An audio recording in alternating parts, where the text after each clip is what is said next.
Le stand du dirigeable Aeronova a suscité un grand intérêt.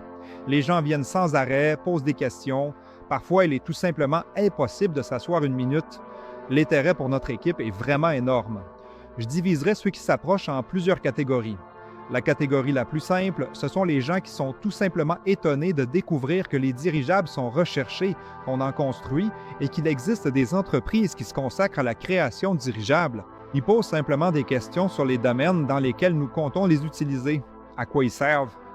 Ce sont des personnes qui sont des clients potentiels de nos produits. Ils demandent déjà des caractéristiques plus précises. Ils veulent savoir quand le dirigeable Nova 2 prendra son envol. Ils parlent de leur propre activité, car beaucoup travaillent dans la prise de vue aérienne. Certains sont venus, ils font des balades touristiques. Ils sont très intéressés par le dirigeable Nova 2 précisément pour le tourisme VIP. Ils s'intéressent aussi à des projets plus ambitieux. Quand verrons-nous des dirigeables capables de transporter des marchandises? Quand seront-ils disponibles? Quelles charges pourront-ils transporter? Et la troisième catégorie, je dirais que ce sont des investisseurs potentiels qui s'intéressent simplement à notre activité. Ils souhaitent diversifier leurs investissements ou découvrir de nouvelles opportunités. Les gens viennent nous voir, s'intéressent à ce que nous faisons, à nos projets, quand allons-nous les construire, quand les appareils voleront-ils, comment seront-ils certifiés, dans quel pays, où allons-nous les fabriquer. L'intérêt est donc très important.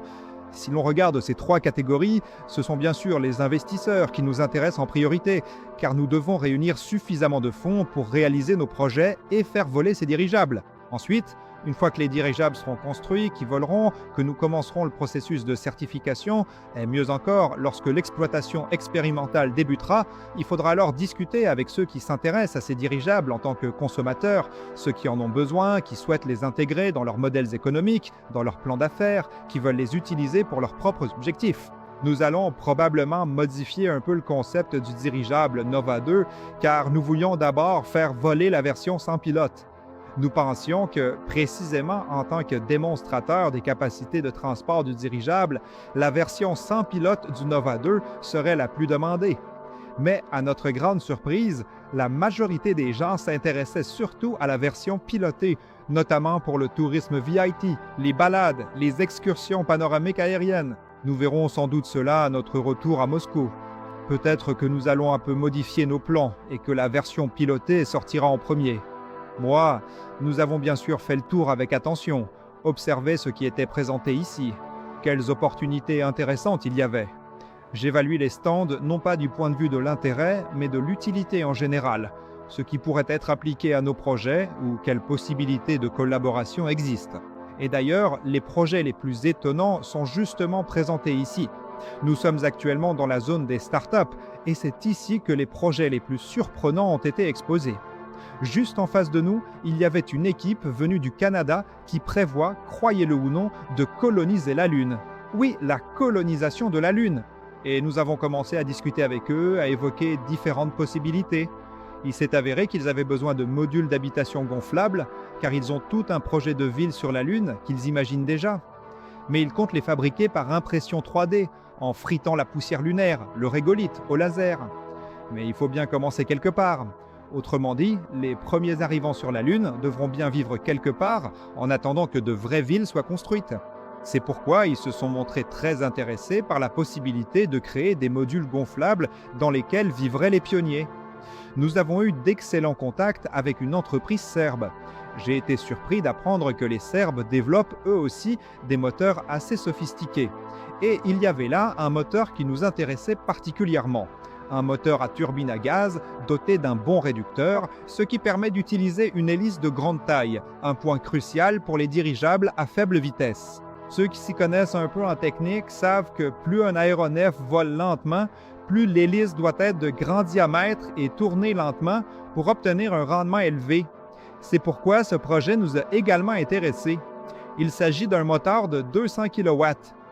De plus, selon les ingénieurs serbes, ce moteur peut fonctionner à la verticale pendant 15 minutes. C'est ce qu'on appelle le thrust vectoring, vecteur de poussée. Il y avait aussi une très bonne équipe chinoise qui construit une centrale hybride électrique. Et il la réalise de manière intégrée, clé en main. Tous les composants nécessaires y sont. Un module de puissance basé sur un moteur à turbine à gaz et un générateur à grande vitesse. ainsi que le contrôleur de ce moteur à turbine à gaz et du générateur. Il y a un boîtier de distribution haute tension, car la tension de leur centrale hybride est de 800 volts. C'est un produit assez spécifique. Il y a aussi le contrôleur des moteurs de 75 kW avec la vitesse de rotation dont nous avons besoin. Un projet vraiment intéressant. Nous avons eu des échanges approfondis avec eux et espérons poursuivre cette collaboration. Le travail, bien sûr, c'est le travail. Il faut rester concentré au boulot, mais malgré tout, ces sorties à des meetings aériens, à des rencontres, à différentes expositions sont très utiles à double titre. D'une part, nous nous faisons connaître, les gens découvrent qui nous sommes, car pour beaucoup, c'était une surprise de voir qu'il existe une entreprise aussi jeune et ambitieuse qui veut vraiment réussir. Et l'enthousiasme que nous montrons ici plaît à beaucoup de monde. D'un autre côté, nous apprenons aussi de nouvelles choses, car il y a constamment des innovations dans différents domaines, que ce soit dans les systèmes de contrôle, les capteurs, les composants, les moteurs, ou n'importe quoi d'autre, comme les matériaux. Nous avons eu des contacts très intéressants concernant l'impression 3D de métal, et il s'agissait d'équipes différentes. Des gens de Rosatom sont venus nous voir. Il s'avère que ce secteur est aussi développé chez nous à Moscou. Des représentants d'entreprises étrangères sont également venus nous parler. Nous avons même examiné des échantillons imprimés. La qualité est vraiment excellente. Nous espérons que nous pourrons également utiliser ces nouvelles technologies additives dans la fabrication de dirigeables. Et il se trouve même qu'ici, au Salon aéronautique de Dubaï, il y a des équipes qui organisent d'autres salons aéronautiques. Elles viennent aussi nous voir, s'informent et nous demandent si nous aimerions participer à leurs événements. L'organisateur d'un tel salon aéronautique en Arabie Saoudite est venu nous voir. Mais ce salon est exclusivement dédié aux drones.